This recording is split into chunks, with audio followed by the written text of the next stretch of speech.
Perjalanan mudik keluarga Pak Karto. Pak Karto bersama istri dan 2 anaknya, yaitu Sinta dan Budi, memutuskan untuk mudik ke kampung halaman di Jawa Tengah. Mereka berangkat sore hari agar bisa menghindari kemacetan. Jalan tol yang panjang dan sepi membuat perjalanan terasa tenang. Namun, saat matahari mulai terbenam, kabut tebal turun, membuat suasana semakin mencekam. Di tengah perjalanan, mereka memutuskan untuk beristirahat sejenak di rest area yang terlihat sepi. Hanya ada beberapa mobil yang parkir. Pak Karto dan keluarganya kemudian keluar dari mobil untuk meregangkan otot.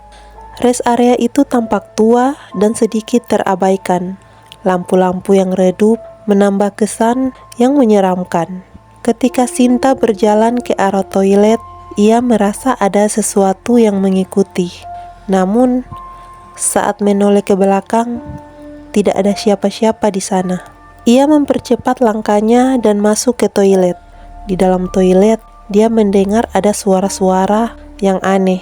Jantungnya berdegup kencang dan ia segera keluar setelah menyelesaikan hajatnya di toilet. Sementara itu, di dalam mobil, Budi yang sedang bermain dengan ponselnya tiba-tiba melihat bayangan hitam di luar jendela. Bayangan itu bergerak cepat dan menghilang di balik pohon. Budi memberanikan diri untuk memberitahu Pak Karto. Pak Karto hanya berkata, "Mungkin hanya bayangan pohon, Nak." Mereka kemudian melanjutkan perjalanan. Kabut semakin tebal dan jalan semakin sepi. Tiba-tiba di tengah perjalanan, mereka melihat seorang wanita yang berpakaian putih berdiri di pinggir jalan. Wanita itu melambaikan tangan seakan-akan meminta bantuan untuk menumpang. Bu Karto merasa iba dan menyarankan untuk menolongnya. Namun Pak Karto merasa ada yang aneh. Karena desakan dari istri dan anaknya, Pak Karto akhirnya berhenti. Wanita itu naik ke dalam mobil dan duduk di belakang bersama Sinta dan Budi. Ia hanya diam dan menunduk. Bau aneh mulai tercium dalam mobil. Beberapa menit setelah wanita itu naik ke dalam mobil, Sinta mencoba mengajak wanita itu berbicara, tetapi wanita itu hanya diam. Ketika Sinta menyentuh tangan wanita itu, tangannya terasa dingin seperti es. Ia segera menarik tangannya karena kaget. Saat itulah wanita itu perlahan-lahan mengangkat wajahnya. Wajahnya pucat dan pandangan matanya yang kosong, seperti bukan manusia. Sinta kemudian berteriak ketakutan, dan Pak Karto segera menepi dan meminta wanita itu untuk turun. Wanita itu hanya tersenyum menyeramkan sebelum menghilang begitu saja di dalam kabut.